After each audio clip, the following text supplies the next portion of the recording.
Happy Wednesday night and welcome to A Look on the Plus Side. I'm your host, Rob Whiteside. Thank you guys. Oh my gosh, thank you so much for being with us on your Wednesday night. We appreciate it. Business out of the way. If you haven't already, please subscribe to this channel. It's our lifeblood. We love this place. It's our community. It's Park Adventurers Club. You can subscribe to us at parkadventurersclub.com. Make sure to hit that bell so you don't miss a single show. We got a lot of content. We'll tell you about it at the end of the show. But in the meantime, if you're here with us tonight live, thank you guys for being here with us. We appreciate it. If you're here, we'll watch you in the chat. If you are so inclined, we also can super chat. So please super chat at your leisure. We appreciate it. So there is a lot of reasons why we picked this movie. We're going to be talking about Pixar's Cars tonight. I feel like I always have to call it Pixar's Cars. Otherwise, it just sounds like I'm saying Cars. But Pixar's Cars, one of them was that F1 thing that happened where they made that sponsorship and that partnership with Disney, and I was like, we should talk about that. And then there was a whole bunch of stuff that happened this week with a new Cars Land coming to the Magic Kingdom, so we're going to talk not a lot about that, maybe a little at the end, but definitely about the Cars Land out in California that was inspired by this movie, and I'm inspired by this gentleman right here. His name is Dave Swords. What's going on, Dave? How you doing? I'm very excited about this topic because I'm a car fan. I love cars. I do. That's why I like to drive cars. So. Oh my gosh, yes. For me. Yeah. Now, you've had some really nice ones, right? Like, shout out at least a couple you've had. I've had 3 different Corvettes. I've had, a 350Z, a 370Z, Mazda Miata. Those are probably the best ones, the most fun ones. The 370Z, I have a special place in my heart for that one. How many of them did you paint eyeballs on the windshield? All of them. All of them. Yes, exactly. You're that kind of Cars fan. My wife says that the lead character, why can't I? Lightning McQueen. Sally, Lightning McQueen, yes, Mater. Lightning McQueen reminds her of my 370Z. Because they kind of like shaped because you have the big back tires and all that kind of stuff. So yeah, look kind of similar in shape. Dude, if you don't know Lightning McQueen, this is going to be a long night. I know it's going to be rough tonight. Well, you know what, and I'm a little bit surprised that you agreed to talk about Cars 3 with me. That's really exciting that we're going to... No, I'm just... how much would you be freaking out right now if that was the deal? No, we're talking about the OG. We're talking about Cars, the original 2000... this is actually Cars 3 as part of the bit, but Cars, the 2006 movie, the original, the OG, and 2006. Dave, this is almost 20 years old. Does that make you feel ancient? I felt ancient before that, and now I feel terrible. The world of Cars has grown a lot over the years. There's all the what they call cartoons with Mater and the Ghost Light and all that stuff, and there's the series they made for Disney Plus that was Cars on the Road, and of course, Cars 2, Cars 3, and a bunch of attractions across the globe that we will touch on at the end here. But the first time you saw Cars in the theater, let's talk about that, because there's a lot to talk about tonight. We're going to talk about, like, a lot of people don't like this movie and where we fall on that. We'll give our review at the end. But tell me about the first time you remember seeing Cars, because I'm sure it wasn't just for this review. Yeah, no, it wasn't. And I got to admit that the first time I saw it, I probably wasn't a huge fan. I thought it was good. I didn't think it was great. I mean, it's coming off of Toy Story and Toy Story 2, which were, classics. And it was a good movie, but it wasn't one that I left the theater going, oh my gosh, yeah, I want to go back and see that again immediately. It was good. It was entertaining, kind of give you a little bit of feels, towards the end. But it was, at the time, it wasn't impressive. Now, my opinions changed over the years, especially watching it for this again. But my initial impression wasn't like blown away by it.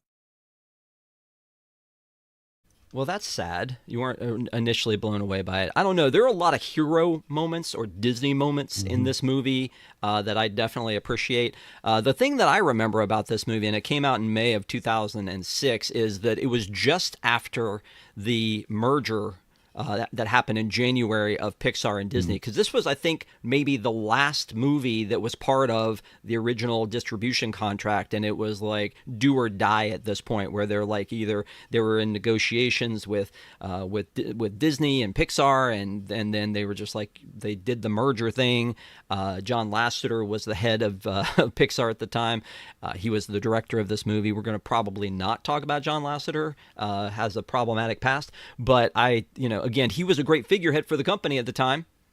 But that's what I remember, is that this movie always it hits me as this was kind of the last one of the distribution list, the distribution deal, and they were getting ready to reconfigure the deal, and there was some problems with it, and then they ended up I don't know if it was the right move, but they ended up doing the merger with them, because I know a lot of people were complaining about, well, we've got all of this Pixar in the parks, and that was part of the original deal, but Pixar wanted to kind of change the deal and kind of get their characters back, and it was just I'm glad it worked out the way it did. I feel like I don't know Disney at this point, especially Disney parks like we go to, without Pixar, because there's so much.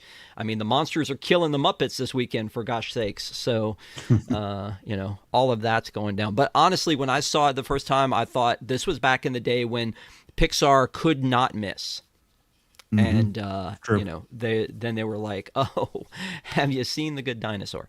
But a lot of people didn't love this movie. And I think that, as we talk about movies and, as we talk about this one, in most of my reviews, I have a problem with, like, there are a lot of logistics that they leave out, or the rules aren't right. And there's certainly a lot of logistics that don't make sense in this world. Like the question I saw come up somewhere was, how do they have babies? How do cars have babies? And there's other other little weird things about this world that don't necessarily make sense. We're going to throw all that out the window and just assume cars are real. That said, do you have a favorite character from this particular movie? And apparently it's not Lightning, because you didn't remember his name. I know, right? Probably Luigi. I know it's a kind of a bit character, but like it's nothing that makes me laugh more than the few scenes that he has in the movie. Like it cracks me up every time he's on screen. Like we were watching it last night, and like before they even did the bit, I was cracking up just remembering what the bit was about. So yeah, to me, it's some of the funniest moments in the movie.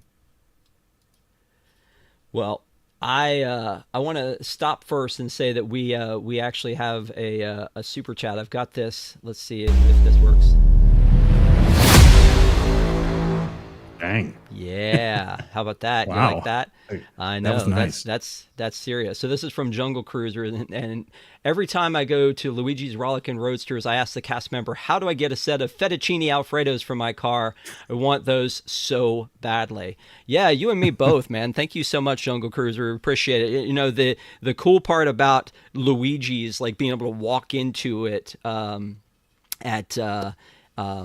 at Disney California Adventure and Cars Land, is that it's just like the movie. And that's the thing that hit me across the board in this one was the entire time I'm watching, I'm like, oh, I remember that from Cars Land, or that from Radiator Springs Racers, especially like when Sally and Lightning are driving through the mountains and you hear that crescendo of music as he comes like underneath the bridge and sees the waterfall. You've ridden Radiator Springs Racers before? Oh yeah, absolutely. Okay. Yeah, many times. All right. Yep. I don't want to assume.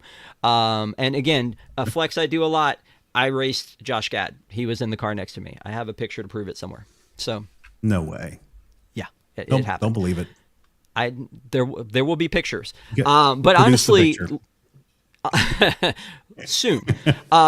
Right. So honestly, I'm very excited about the fact that we got to revisit this movie, because I haven't seen it in so long, and I think it's really, I don't think I've seen it since going to Cars Land on the regular. I feel like I know Cars Land better than I know the movie Cars, so it was nice to go back to the original.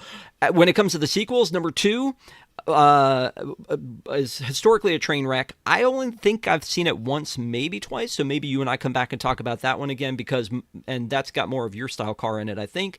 But I would say for that one, my whole family was like, never again. We're never seeing this again. And my son has some fundamental issues with the way that 3 ended, so we won't talk about that one right now either.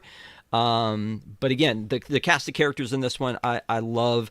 I was thinking through that and like thinking like which are the ones that I like the best. And there are a lot of little catchphrases that I will find myself saying a lot now, like pit stop and ka-chow. Ka-chow. Yeah, Yeah, absolutely. and I am I'm bringing that speaking. one back. All right, yeah, right, exactly. Just Yeah, right. just bring it up in everyday conversation, the kind of way that Absolutely. people Yeah, would say, can I get a chihu? No, Dave's going to be going ka-chow just everywhere he goes. That's fine. love it. So anyway, yeah, a lot of cool characters in this one, I think, and I think just enough characters too. I think that there's enough ancillary that we can focus on the different ones as we go through the movie. So definitely a cool movie. I liked this one a lot. It did well at the box office. It had 120 $1 million budget and it made 462 million worldwide. Honestly, if you had asked me, I would have said more than that, but also that's what made me question them using this as an IP in Disneyland when they were like, we're going to take a huge part of this park and just make it a Cars Land. I was like, you're doing what now? Like, why not Toy Story? Why not the big ones? And then when I walked into it for the first time, I was like, I get it. You did it. You did it right. You brought this to life, and it was really cool. So, I mean, they even say it what do you? in the movie. There's one point where they sort of, and maybe it's not in the movie, but there's some point where they talk about like how magical a place it feels like when it comes to life. You know, at the end of the movie, where everything's lighting up again, everything's coming back to life, everything's been repainted. There is something magical about that, and that is as Disney gets, right? Well, that's exactly what I was about to say to you. So I think we're on the same wavelength tonight, Kachow. Is that if I may, Kachow, uh, is that I made this note. Is what do you think the moral of this movie is? Because as they were having those conversations, and it's Sally talking to Lightning as they're going through, and like all those people that drive by on 40, they don't know what they're missing, and they have nostalgia for the good old days. And as Billy William Joel has said, the good old days weren't always good, and tomorrow's not as bad as it seems. Is it slow down every once in a while? Is it don't be a diva? Be careful of who you step on. Why? Like, what's the moral, Dave? I think it's absolutely just about slow down. It's about slow down, enjoy life, like appreciate the things that are around you, be good to people. I mean, I think it has such beautiful, pure messaging in the movie. And I think that's what it ultimately comes to at the end, is where it's really about just taking your time. And I think that's a great message, because I think we all do it. We're all really busy these days. We're working on our jobs, and we've got things to do on the weekends and running our kids around or whatever we have to do. We don't always slow down to like really enjoy the moment. And is even, I can't remember who said it, but there was a point where I think it was, I don't want to bring up John Lasseter necessarily, but the reason the movie got made is because, after Toy Story 2, his wife came to him and said, "Hey, look, you need to take a break because you're going to realize your children have grown up and you're going to miss it all." And I think that's really the core message of the movie. And it's like something that was really personal for him. That's why it is what it is, I think. Yeah. No, I can see that. I feel like Guido said it best when he said pit stop. Amen. I don't know. Yeah. 100%. Um, so yeah, so we talked about John Lasseter directed this, and it was like there was a lot of Andrew Stanton, John Lasseter, a little bit of Pete Docter back in the day, but John Lasseter kind of oversaw most of this, and of course he kept talking about being a Cars nut, and talking about Route 66 and the grandeur and the nostalgia and like the legend of Route 66. Let me flip this on you as well. I've asked you what the moral is. Who do you think the villain is in this movie? Like it could be Chick, but I don't know that we see enough Chick in this. I have my own theory, but who do you think the villain is in this? I hadn't even thought about that. That is a great question. I mean, Chick is probably the only obvious one, but I mean, Lightning McQueen kind of starts off as the villain almost, and he Right. comes around. I'm I gonna blow don't your I don't know if mind. there is another. Yeah, go ahead. Route Yeah. 40. Route 40 is the villain. Oh, okay.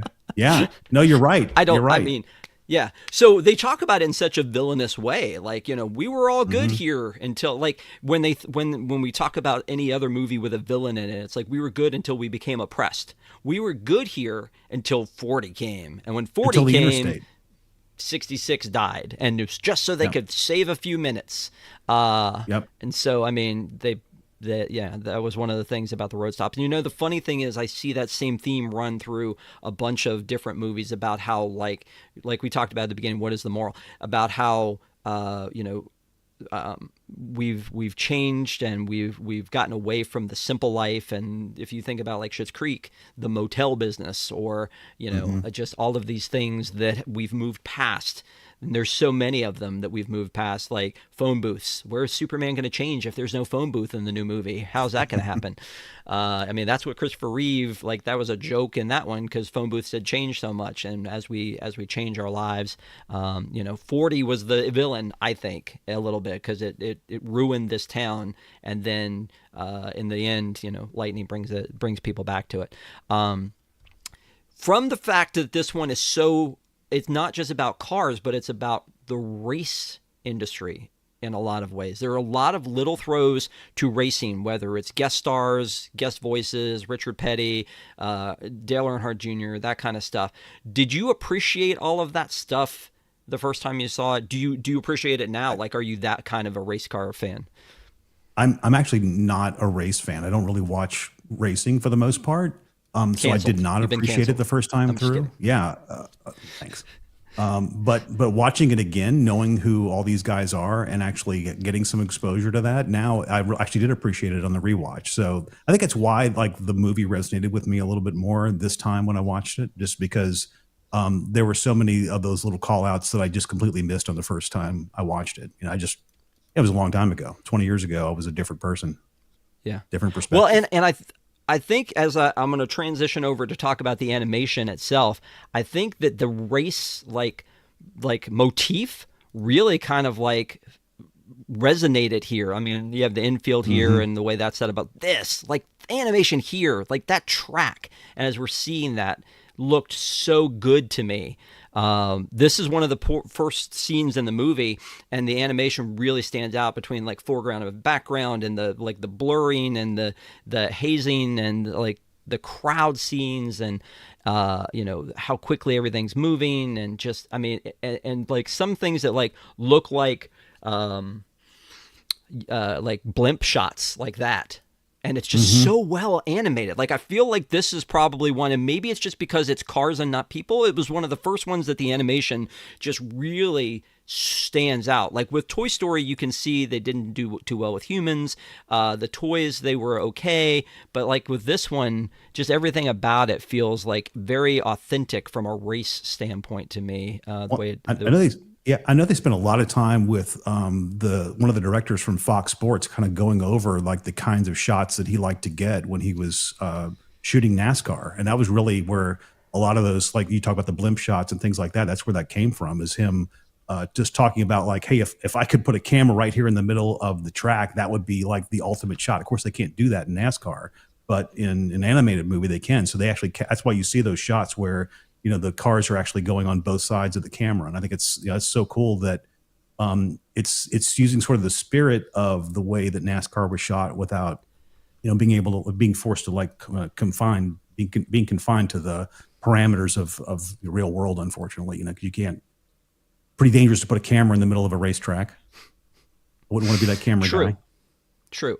They figured a way around it in the NFL with the ones that hang over top of the field, but I feel like it's easier to do that in a stadium than it is to do it at a race. So, They um, even put the camera on the back of the cars too, which I thought was super cool. Where they actually show like, which is something they do. I believe they do that in NASCAR, where there's a camera on the backs of cars shooting backwards, so you can see the car that's trailing them. You can catch those yeah, really exciting moments. no, very cool. Yeah. Here's another animation point for me is when they start on the open road and they start going through the valley and the trees and the shadows and again the speed of it all and again another sort of like a blimp shot of them going through here. Look at the Hmm. water. Look how good. Oh my Yeah, gosh, that's the gorgeous. animation on Yeah. this one You- I'm just blown away by. Would you agree that the animation is top notch? Absolutely. So this was the first movie that used ray tracing, which is something that's really common now. If you know anything about video cards and gaming and stuff, all the video cards now have, the RTX NVIDIA cards all have this real time ray tracing.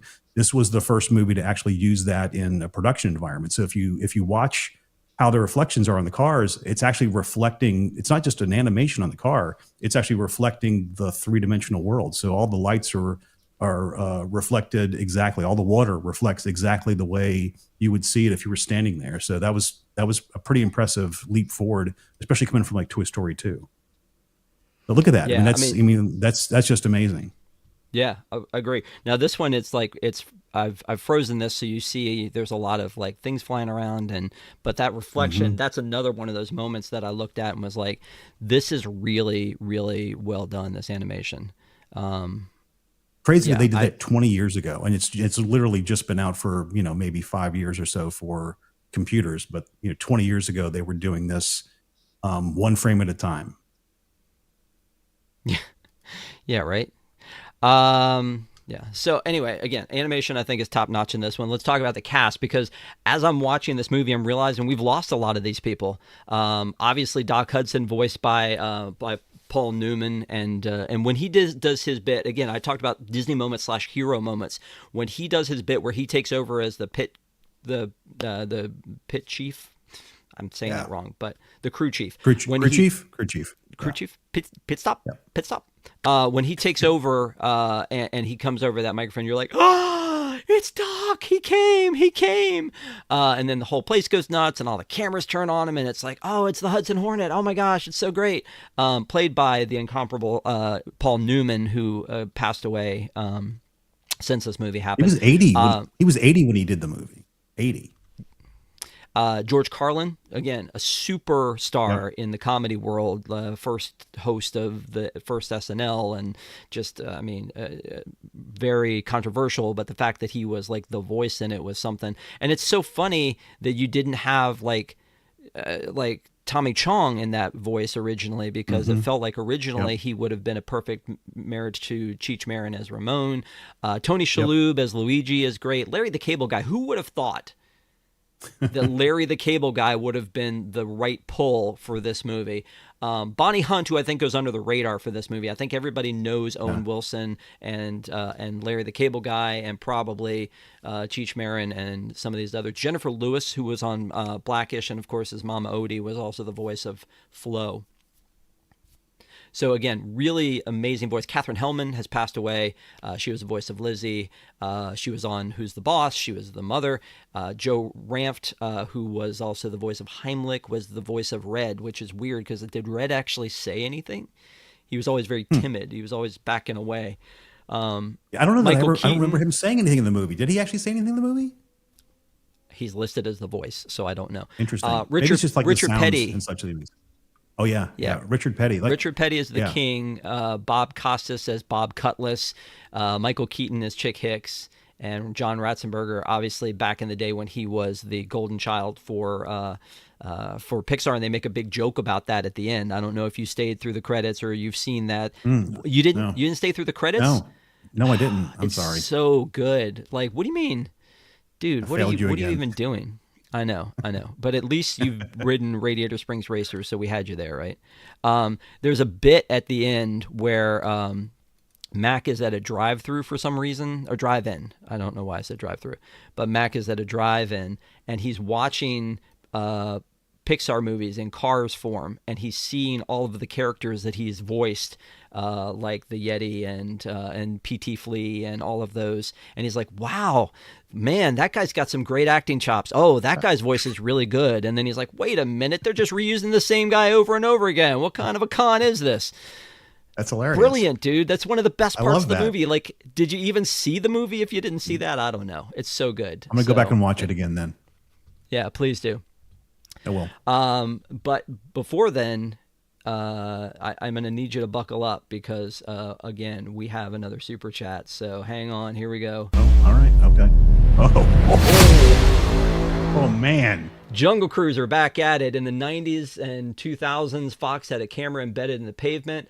called it the Digger Cam. Also, CBS put cameras in NASCAR in 1980s. So big fan there. Thank you, Wow. Jungle Cruiser. That is awesome. Wow, there you go. Jake I'm educated. responds and says, "Speaking my language." So thanks so much, Jungle Cruiser. We appreciate you. It's fun to have people weigh in like that on some of these things. So so again, pretty good cast, right? And then I'm trying to think if there was anybody else that we missed there, but Michael Keaton, I just wanted to touch on a bit because he feels like too big an actor to have just done Chick Hicks because, they kind of do callbacks to him all the time, but he wasn't like the main guy in this. So Kind of at it's the beginning and the interesting. end, and that's it. Yeah.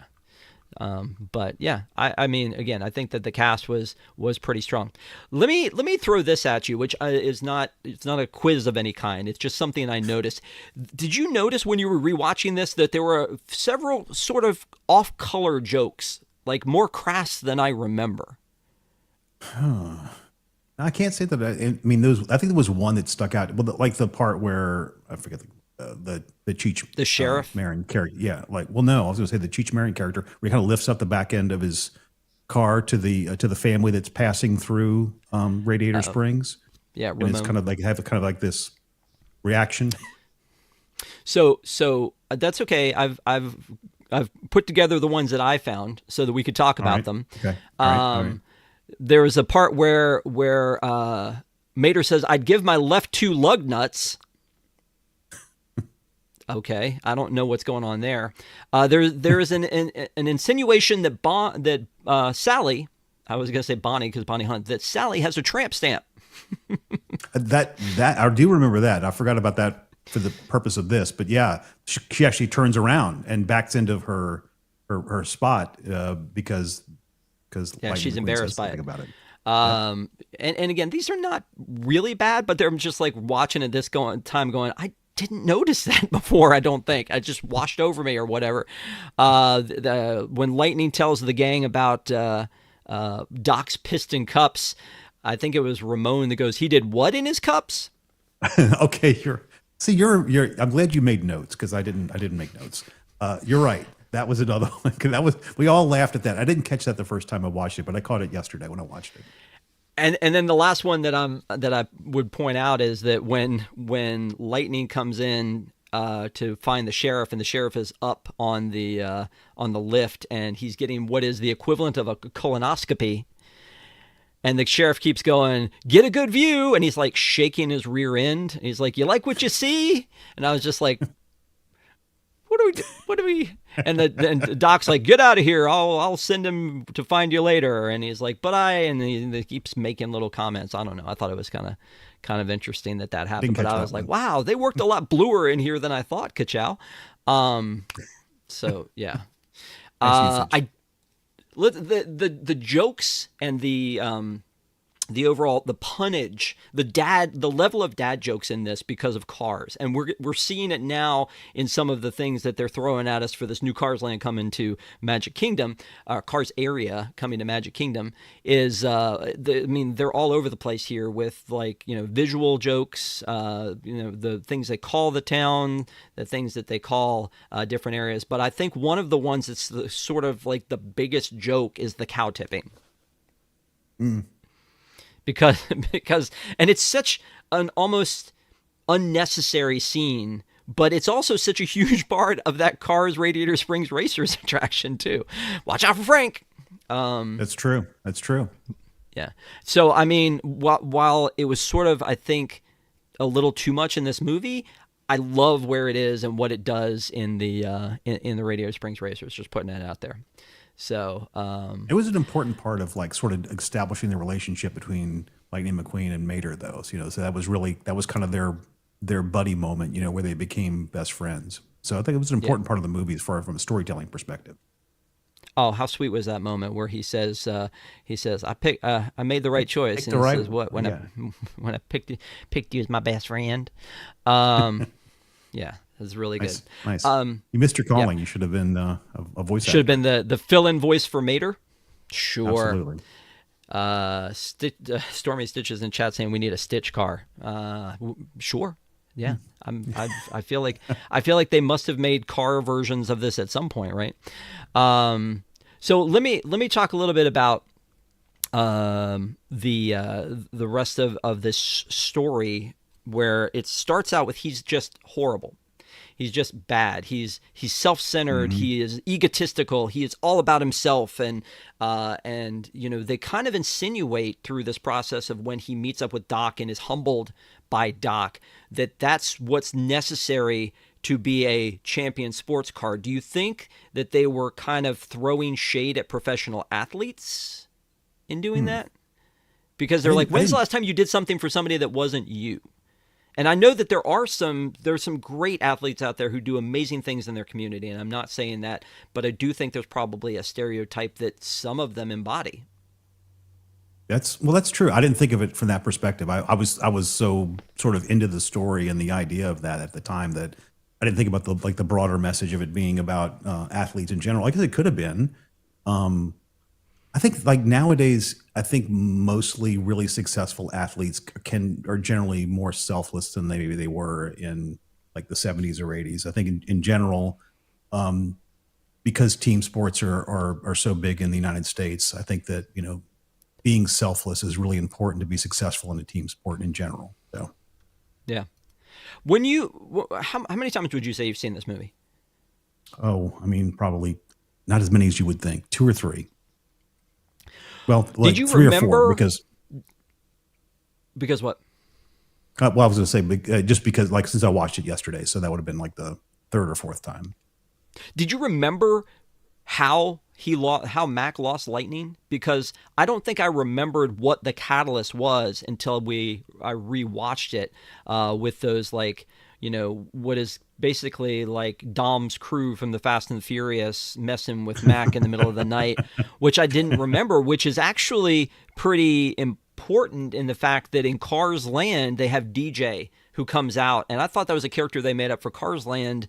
Like, that's how long it's been since I've seen it, because DJ comes out Hmm. and DJ is the one that's like, they're like, DJ, we got a dozer, and then they try to like lull him to sleep.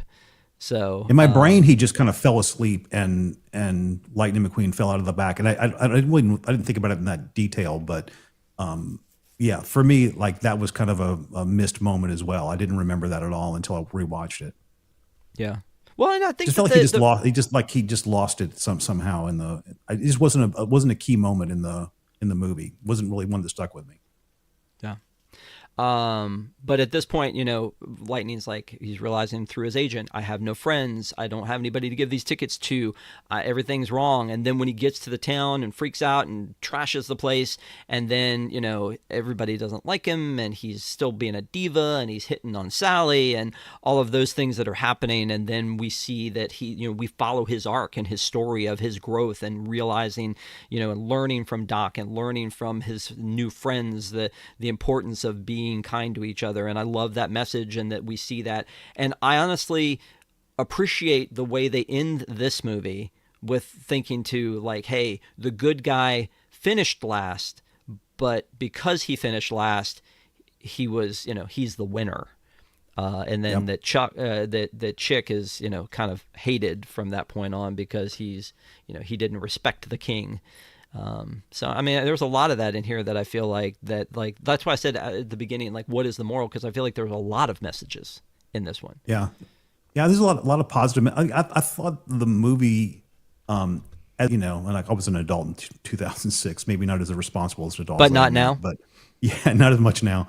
No, for me, it like the messages didn't really resonate as much. I know now it's you see it as someone who has kids that are older and things like that, and you look at it from a different perspective. And I think that this is a movie I want my kids to watch. I want them to see this message. I want them to remember to slow down and to cherish the things that are around them in the moment. Yeah, I mean, this is really take it for what it is. But having just gone to Disney World with my family, it was something that I really thought about a lot during that, because it was the first time we've done a family trip with my mom and my sister and my nieces and everything all on the one trip, and my wife, of course. And It like the best moment for us during that trip was the moment where it was raining and we were in Epcot and we sat in a restaurant and just watched it rain and ate bread and had a few drinks and just sit there and talk the whole time. That was the most special moment of the trip. And I think that's kind of similar to what the movie is, to kind of slow down. Normally you're racing around from one ride to the other, but for us, the moment we slowed down and just kind of talked and enjoyed the moment was the best one that stands out to me. Again, life is a highway.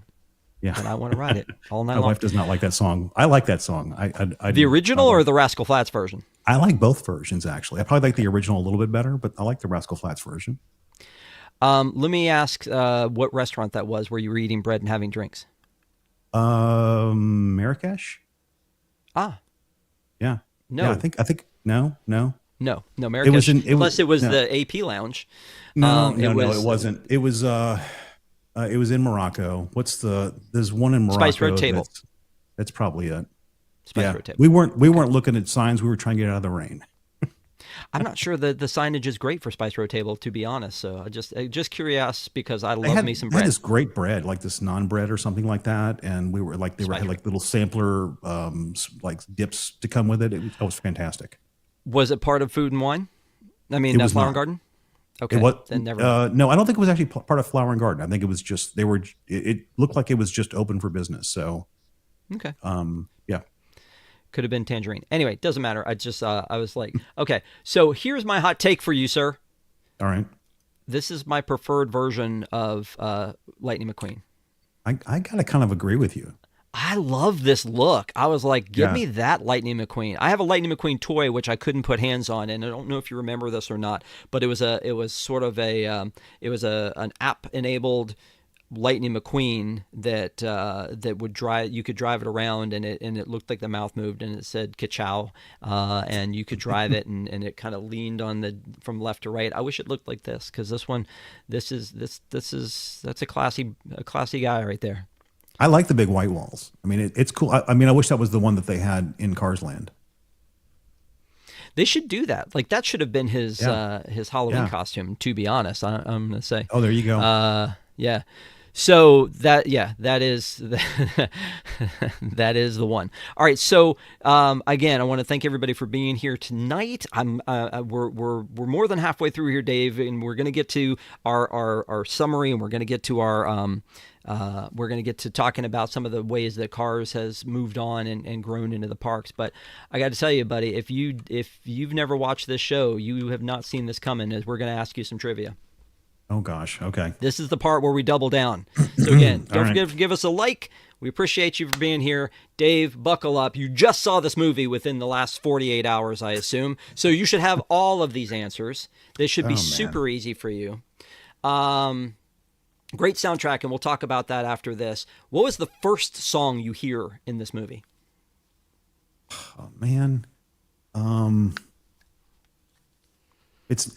It's not Life is a Highway, is it? It's something else. No, it's not. No, it's something. Yeah, I don't know. I have no answer. Real Gone from Sheryl Crow. Wow, I would have. Yeah, we could have been here all night, and that would have been one of the things. I like that song. I like that song. Yeah, I love Sheryl Crow too. Yeah. When Lightning's Gone, there was a lot of TV coverage of it and what's happened to him and all that kind of stuff. But when we are watching the racing, there is one racing network, and you used to be in radio, so I'm sure you appreciate the value of call letters. What are the letters of the TV network that covers this Piston Cup action? Oh, man. You can give me the letters or you can give me the whole name, but you got to give it to me right now. Let's hear it. You got no softballs for me, huh? No, I have no idea. I got a softball for you coming next, because you clearly need it. You need a lifeline. All right. Yeah, it sounds like I need it because I have no clue. RSN, the Racing Sports Network. Okay, that's it's only sense. All over the movie. I don't know why I would expect you to have paid attention to it. Here's an easy one, buddy. This is easy peasy. Okay, it better be. I need you to be looking right in the camera when you say it, because it's so easy. What number is Lightning McQueen? 53. What? No, I'm wrong. 57. That's Herbie the Love Bug is 53. At least you threw a number out there that made sense in this world. Okay. I just wanted to make sure you weren't looking at a picture or something you have there. Now That's why I was like, now I'm going to. it's 95. It's Is it 95. no, it's not. It is not 95. Yes, it is. What's the You're a liar. significance of 95? Oh, it was the year that Toy Story came out. Correct. The very first. Got the very that first one. Pixar movie. What? There you go. Oh, come on, man. I thought that was a soft ball. Oh, gone it. I'm sorry. I thought that should have been. Before Before he comes to Radiator Springs, what brand of tires is Lightning McQueen rocking? Before he comes to Radiator Springs, it's the ones that he gets replaced. What are his brand of tires? Got to be Goodyear. Goodyear? You think so? Maybe or some. You're version close. of that. Good. You're close. It's Maybe not. they can't use a brand Goodyear. name, so it's something similar to a brand name of Goodyear. It's I don't know. Somebody in chat want to help me here? Well, Ronald's trying, but he is missing the mark a little bit. So,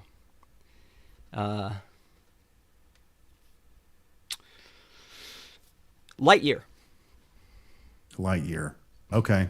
Now I get it. I don't know if you're familiar. I get it. In that movie, Toy Story, there were two main characters. One's name was Woody. He was a cowboy. And the other one was a space guy, and his name was Buzz Lightyear. So Lightyear. Oh, yeah, Lightyear. That's where it. See. Okay. Yeah. That's I should where it watch comes Toy in. Story sometime. I've heard that's good. You should watch any movie sometime, apparently.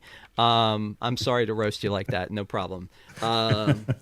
Okay, maybe this one's easier. Okay, I hope. I sure What's hope. the name of, and it's played by Jeremy Piven, what is the name of his agent? Lightning McQueen's agent. Oh, like Harv, something Harv, like that. that is correct. Harv. Yeah. Okay, yay. Yep. Who plays So that? that is Harv. Who plays that again? Jeremy Piven from, what is the name of that TV show that he did that was so famous about the Entourage? Okay. So it was all like right. that Yep. kind of an Entourage role. Yeah. Gotcha. So, yep, Jay Ware was helping me out with Entourage. Yeah, and Desi's saying, just don't watch Toy Story 4, and you'll be good. So I don't know how you're going to be ready for Toy Story 5 if you don't watch Toy Story 4. That's going to be awkward for you. Yeah, no doubt. I won't ask you then what Flo's license plate was, because I feel like you won't know Flo's license plate. Oh gosh. No, I don't think I saw Flo's license plate. Showgirl, SHOGI. Was it really? Okay. It was. Huh. I was going to ask you, Doc Hudson has 3 Piston Cups. Can you give me the year he won any of the 3? 52, 53, and 56. You were very close to getting all 3. It was 51, 52, and 53, because in the season of 54 is when he had his accident. Well, 56 is the accident, right? Okay. 54. 54 is the Yes. accident? Sorry. Yeah, that was Okay. that was the end of his career. I was right in the there. ballpark, And- at least. And Okay. the last thing that I was going to ask you, which I decided not to ask you because I thought it was too hard, was I was going to ask you, what were the first 5 words of the movie in the blackness when we start and he's hyping himself up? But I don't think you would have 5 known what words. the first 4 words were. I mean, all I remember is him sort of having that sort of, I am speed, I am, that's all I remember from it. Fire Chief is keeping track. Dave 2 for 6. So I Thanks. would, yeah. And Desi is guessing speed. I am speed, but it is not. But also, again, this one isn't official, so we won't fault Dave for this one. He goes, okay, here we go. Focus. Because I thought most people would think it was I am speed, but it's not. Yeah. Yeah. And he goes, so you kind of hear him make a noise like a, okay, here we go. Focus. I am speed. Or then he says speed, and then he says I am speed. Yeah. So anyway, there you go. You did pretty well. Yeah, you got a couple. I mean, again, you didn't necessarily know this was coming. I know that back in the day when you and I reviewed Return of Jafar, I don't think I was harassing people with trivia questions. So No, we did not do that for that one. yeah. That's been a minute, though. It has been a minute. Yeah, no, for sure. Honestly, again, I forgot how much I enjoyed this movie, and like I said, I feel like that the animation was on point. I feel like the casting was bigger than we have seen in a while, and I think that was because Pixar earned that. I think that at that point, if anybody said, "Would you like to be in a Pixar movie?" everybody said yes. I'm sure that money helped. I'm sure no one did it for free, but I think that was definitely one of the things that was good about it. But I also think that the music was good, and it wasn't just the pop songs. I think that the score was good, and when I think again about like the score, I think about riding Radiator Springs Racers and starting through and hearing dun dun dun like that music, and then turning the corner and seeing that waterfall and the bridge, and just being in awe of that. And then I forgot how good the music was. The music was really spectacular, though. I agree with you. Yeah. So yeah, I really enjoyed the score of that. But let's talk about the song. So Real Gone was the first one that you were so excited about. There's like the throwback Route 66, the Tom Cochrane Life is a Highway redone by Rascal Flatts, Brad Paisley Behind the Clouds, Shaboom Shaboom from the Chords, John Mayer doing Route 66, and there's a Hank Williams song, My Heart Would Know. But honestly, I feel like that Real Gone, Life is a Highway, those are the ones. But then the period pieces like Shaboom and also interesting to me is when they're harping on the nostalgia. So again, about like what this town used to be. They play a James Taylor song that he made for this movie called Our Town. And it's definitely it's definitely not lost on me that you take a nostalgic artist that most people have kind of forgotten about, like James Taylor, and it's like, if it's not In My Mind, I'm Going to Carolina, it's or Fire and Rain, at a wedding, like a slow dance. I don't know that he's as relevant anymore, but definitely just a powerhouse singer-songwriter of the 70s, early 80s. Absolutely. And so the fact that they use him for nostalgia in this one, I thought was really well done. So honestly, top to bottom, I give it an A for the music, from the score to the soundtrack, and it won Best Original Song at the Academy Awards too. So it wasn't the most sing-along Disney movie, but the music was great. It was appropriate to the what the purpose of the movie was. I feel like it gave those punches. Again, I'm talking about those hero moments that you experience in a Disney movie and in a Pixar movie. It gave those punches. It was like Life is a Highway. Like, let's go. It kind of pumped you up a little bit. And then Real Gone with that first song as it was kicking around was really, really strong, I thought. Desi says Sheryl Crow is nostalgic. She is now, but this was 20 years ago. I think she was mildly relevant 20 years ago and not just nostalgic. So she was still trying to figure out if she was country or pop at that point, I think, or just making that transition from country to, or pop to country, country to pop.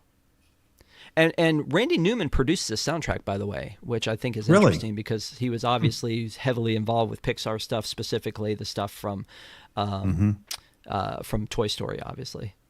Yep. But I can't think about Randy Newman without thinking about the Family Guy sketch where they're like, you can go pick apples from that tree, but you got to be careful because Randy Newman's under it and he will sing to you. And so he's just, do you remember that? It was season one. It was one of the last episodes. They were surviving Armageddon, and Lois goes to pick an apple and he's like, lady, pick an apple from a tree. Walking away from me, left foot, right foot, and she's like, it's not worth it. It's not worth it. Every time I think of Randy Newman, I think of, and this is probably showing how old I actually am, is I think of Short People, the song Short People. Right? Like, he should have been canceled immediately. What the heck? Right. Right. If he came with that song now, it would be like, that would be it. Career over. Done. Yeah. So let's talk about, before we talk about like the in the parks stuff, let's just talk about like the look of Cars, because I feel like it's kind of amazing. The way that these cars look, I think that they did an amazing job differentiating them by personality and by the way, what era each car was from. Flo's like running a diner, so she's more from the 50s, whereas like Doc's back in the day, and as the Hudson Hornet, and then Lightning McQueen's new and rounded and slick and awesome with his lightning bolt and his ka-chow. Did you know that the Hudson Hornet was actually it was a NASCAR standard for a long time? A lot of NASCAR drivers drove those things, and they were the fastest cars around. There was the first car that came with like a production car that came with a dual carburetor and an inline 8-cylinder. It was, man, it was a powerhouse back in its day. This one? Yep. Yep. That is the Yeah. one. I mean, it looked like, Yeah. they talk about it. It looks like a grandpa car, but man, that thing was no joke back in the day. No, Love I those think white that the walls too. whole I think that the whole look of the not just the car itself, but the mountains and the just the Hmm. whole vibe of what they came up with here was on point. So I think from a setting standpoint and from the just an aesthetic standpoint, it's also just a really strong movie. Let's just talk about, like, what do you think? Why do you think people wouldn't like this movie? Because again, I know that there was a lot of divisiveness about, oh, it's not good. Does it seem like it's too kiddie? Why would people not like this movie, Dave? I mean, I don't know. I mean, I don't know why it didn't really resonate with me the first time I saw it, but I think that there are. It's not like Toy Story where it. I don't know. It feels like a much less traditional where the. I don't know. Like I'm questioning myself because you could go back to Toy Story and say that Woody kind of started off as kind of a jerk in the beginning and became a good guy too. So maybe that is kind of their model, but it seemed less traditional. And I think also giving a machine a personality and making that work is a huge challenge. Maybe that just didn't work for some people. That's the first time they ever did that. Obviously, they did it with like, what was it, Airplanes, or was that the Planes? name of the movie? Yeah, Planes. Yeah, and so, which I never saw, by the way. Um, That's okay. yeah, That one you're forgiven for. yeah, I Because that heard it wasn't wasn't even all a that great. Pixar movie. That was like a Walt Disney movie, and it was from the world of Cars, but it wasn't in the world of Oh, Cars. So, you do have like one or two planes that are also in the Cars movie too. That I think they're, I can't remember if they actually have names in the movie or not, but no, um, they just drive over they fly over the stadium. yeah, they have Is that what you're talking about? they're alive though, like the other, like, so this is apparently a world of where all machines are alive, and so maybe that was part of what didn't work for people, is kind of being able to connect with machines versus people and characters that were more emotive with that were, who could walk around and can talk and like had more recognizable range of emotion. Some people were saying that it was more of like, it felt like a DreamWorks movie, Hmm. and like I don't know if maybe I'd at a go that lesser far. quality than other Pixar movies. But I don't see it. Like I said, I mean, we're I listing don't. off I don't either. the cast, Yeah. the music, the animation, the story, and again, it's not ripping off necessarily another story. I don't think. I mean, I'm sure everything rips everything else off, but I think it had a pretty coherent story too, which is also important. Yeah, I So I thought the story was great, and I forgot how good a story it was until I watched it again. It's a I kind of, it really kind of changed my mind a little bit about the movie, watching it again and watching it from a different perspective. It's been, I guess, it's been a long 20 years, but I thought it was a really great movie, and I really enjoyed the second watch through. It was cool to see like all the details, like all the things that they got right about the racing world, and all the sort of tips of the hat to NASCAR, and all the characters that were in there, like Daryl Waltrip was the one of the announcers with Bob Costas, and there was so much of that. Bob Costas actually wasn't an announcer for NASCAR, but I just thought it was cool that they had all these characters that were so recognizable that I didn't really pick up on the first time through, not being a big race fan. And yeah, there's like even just like the details about, like we were talking about earlier, about the way it was shot, and being very true to the way it was broadcast on television back in the day. And I just thought all that attention to detail really made the movie something special. And agree, agree. So all right, so we're gonna give our final thoughts on this in a minute, but let's sidebar real quick to talk about the park stuff, because I've been kind of hinting okay. at it all along. But the very first time that you walked into Cars Land in California at Disney California Adventure, it was amazing to me. Now I watched it being built over several trips. And when it finally opened, I was like, like I said, when they first announced it, I was like, why are you doing this? Like, of all the IP that Pixar has, why this one? This must be because of John Lasseter put his foot down and said, we're doing this, because they'd given him some weird responsibility that was like over animation and Imagineering. And And so, I was like, why that? Because they spent so long on that rock work and everything else. But rewatching this movie tonight, they just nailed it. It just brought Yeah. this entire world to life there. And I honestly, and I've said this on many a show, it is my favorite land I think that I've ever been in. Now, Hmm. I've never been to Japan. Gonna fix that at some point here, but I do think that it's my favorite like immersive land of Disney, at least that I've been in. Now, Epic Universe has some pretty cool stuff too. Just focusing on Disney, I think that it is by far like, and I'm a huge Star Wars fan, and I prefer this over Galaxy's Edge, so that's a big deal Wow. for me. And Wow, you're that's pretty not big. you're gonna tell me you I prefer Galaxy's Edge? um Probably, yeah. To be honest with you, probably, yeah, just slightly. There's so much great detail in Galaxy's Edge. That's one of those places.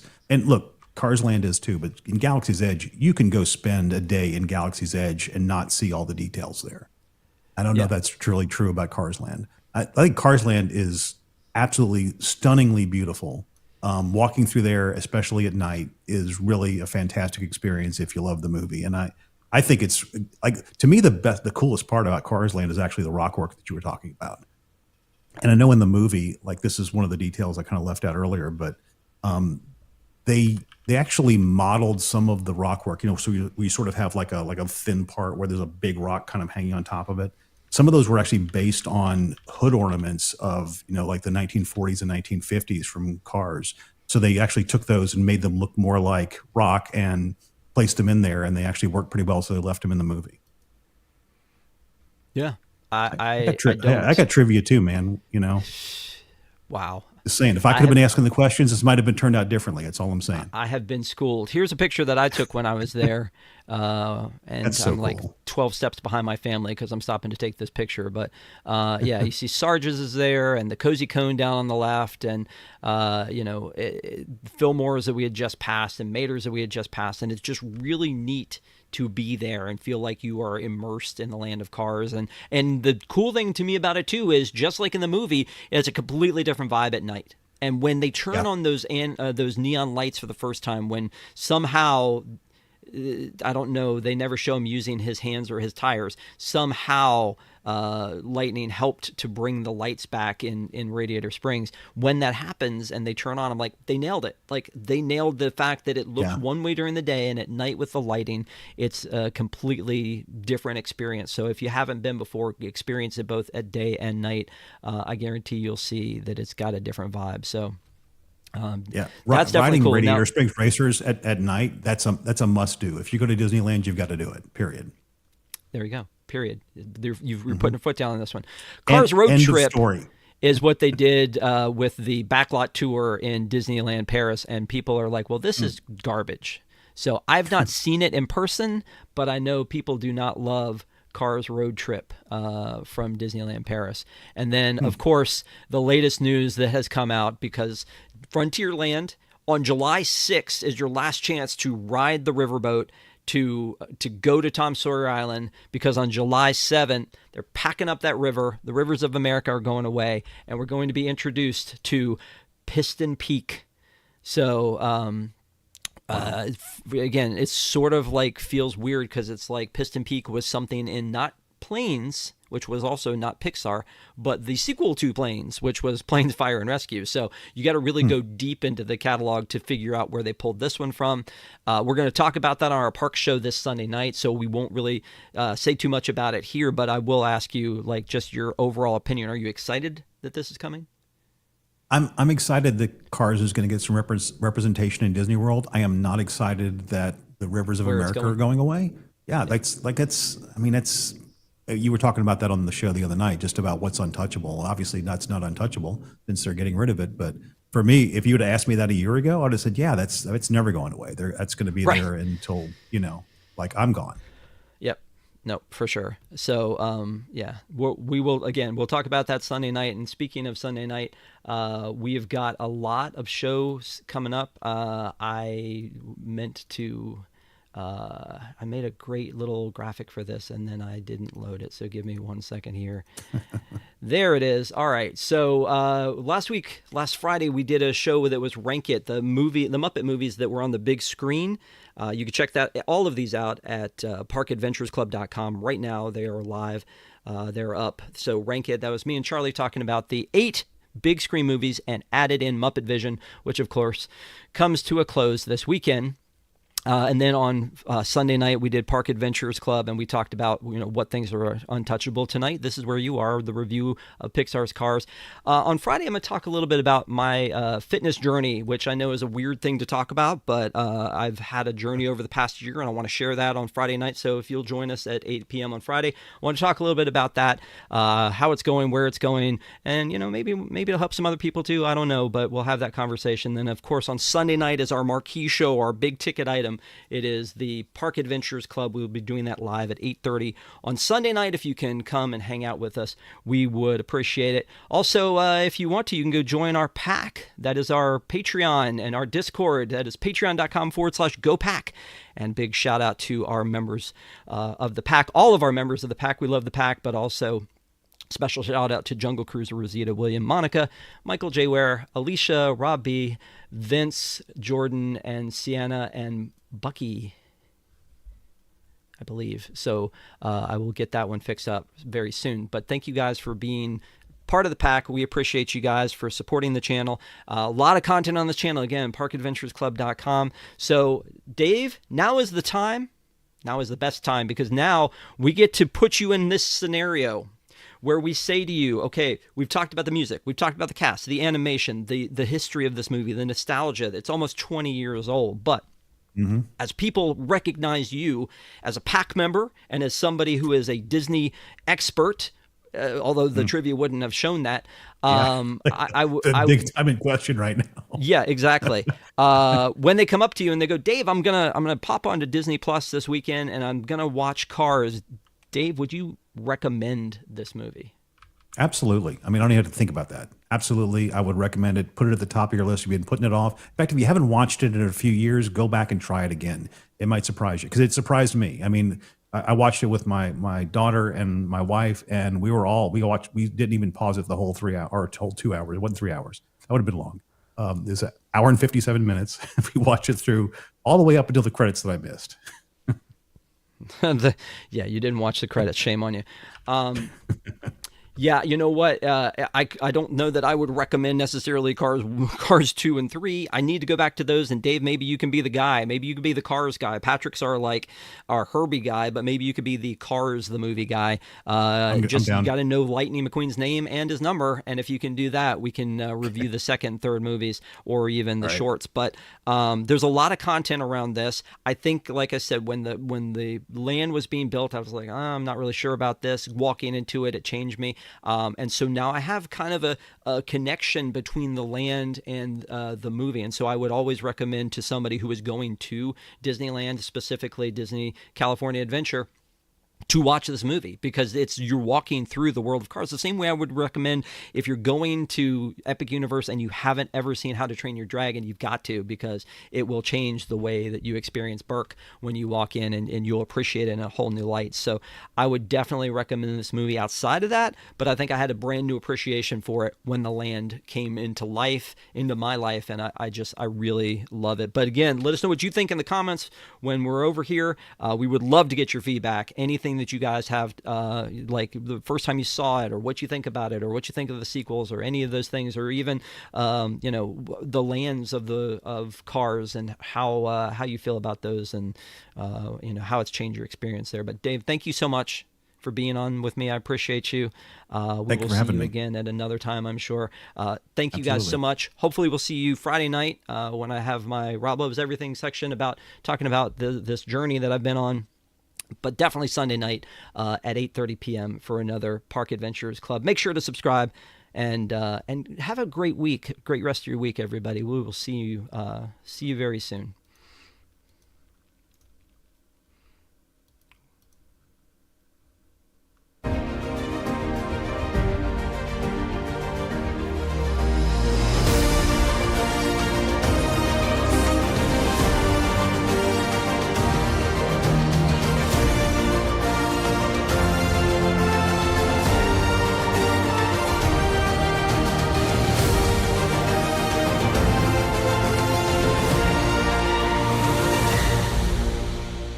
Ciao.